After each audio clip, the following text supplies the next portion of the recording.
Hey YouTube, this is just a little word to the wise for anybody that's looking to purchase the LG GN950. It's the high refresh rate 4K gaming monitor that they make. I just went and picked this up from Micro Center 2 days ago and set it up yesterday.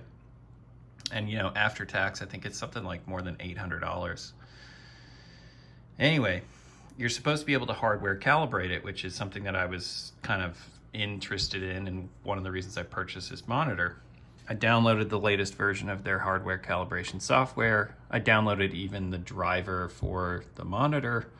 I downloaded the latest on-screen control software, and if I launch the LG software, so right now I have an i1 Display Pro plugged in, and it can actually see that I have that meter sensor plugged in, which is a approved sensor.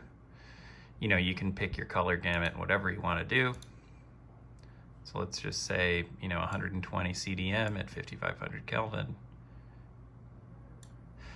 And then I click proceed. Immediately, communication error occurred with the meter. Please unplug and plug again the meter to a different USB port and restart the calibration. If this problem persists, please restart LG Calibration Studio. Okay, so let's do that. I'll come around to the back. I will unplug that port, plug it into the one above it. It sees it, right? Click proceed. Communication error. Please unplug blah, blah, blah. Right? Okay, cool. So let's close the application out and relaunch it and proceed. Boo. Okay, nice. Great. So that's useless. It doesn't work. And of course, like, you know, you do a little internet search and then all of a sudden you find out that people have had an issue with this monitor, or well, with LG monitors not being able to hardware calibrate for years. I contacted customer service and they told me to not use a USB hub. I'm using the cables that were provided to me, and they're plugged straight into the back of my machine.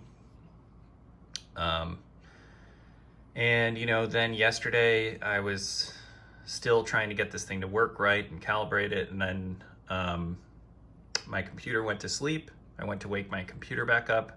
Monitor wouldn't turn back on. I had to power cycle the monitor.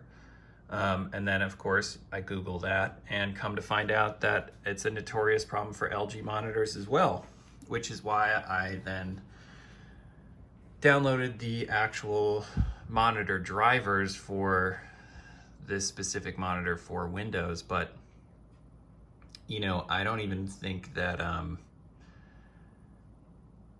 that it really matters for $800 or whatever you're going to pay for this. I just don't think it's actually worth it, especially if the software doesn't work properly. I noticed that it also has a stuck pixel along this edge right here. You know, I just think a lot of the reviews that you see for these things on YouTube, they all come from people that say it's great, right? But they're also being sent the monitor from LG or whatever, and they don't actually have experience really using this. They don't actually download any of the software. They just plug it in and they play some video games and they tell you it looks good. And maybe if that's all you want to do with it, then this is great. But if you were hoping to hardware calibrate it, if you were hoping for decent customer service, if you were hoping for kind of anything more than just a basic panel, I think that you should look elsewhere. So this is just a fair warning for anybody that's interested in this product. There are problems, and you wouldn't know that by just doing like an initial kind of product review search. So best of luck.